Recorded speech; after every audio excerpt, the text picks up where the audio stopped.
வேல்மலையில் ஆதி குருநாதர் என்ற மகான் வாழ்ந்து வந்திருக்கிறார். அந்த மகான் தவமிருந்த மலையும் இதுதான். இங்கு தரிசனம் செய்த பின்னரே நடிகர் யோகி பாபு எட்ட முடியாத உயரத்திற்கு சென்றார் என கூறுகிறார்கள். தென்காசி மாவட்டம் பண்பொழில் செல்லும் வழியில் கணக்குப்பிள்ளை வலசு என்ற ஊரில்தான் வேல்மலை என்னும் சிறிய குன்று இருக்கிறது. இக்குன்றில் சித்தர் ஆதி குருநாதரின் ஜீவசமாதி இருக்கிறது. ஆதி குருநாதரின் ஜீவசமாதியானது இங்கு கோவில் கொண்டிருக்கும் முருகனின் பாதங்களுக்கு அடியில் இருக்கிறது.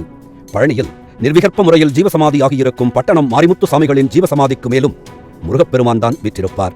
அதே முறையில்தான் வேல்மலை ஆதி குருநாதர் ஜீவசமாதி மீதும் முருகப்பெருமான் குழந்தை வடிவில் வீற்றிருக்கிறார். ஆதி குருநாதர் இங்கு நீண்ட காலம் தவம் செய்து வந்திருக்கிறார். இப்பகுதியில் வாழும் மக்களின் நோய்களை தீர்த்து வைத்திருக்கிறார். குறிப்பாக மலை மீது இருக்கும் சுனை நீரை கொண்டு மக்களின் நோய்களை தீர்த்து வைத்ததாக கூறுகிறார்கள். தினமும் ஏராளமான மக்கள் வந்து செல்கிறார்கள். அப்படி வந்தவர்களில் ஒருவர்தான் நடிகர் யோகி பாபு. இங்கு மற்ற ஆலயங்களைப் போல குரு பூஜை நடப்பதில்லை. மாறாக எல்லா பூஜைகளும் முருகனின் காலடியில்தான் நடத்தப்படுகிறது.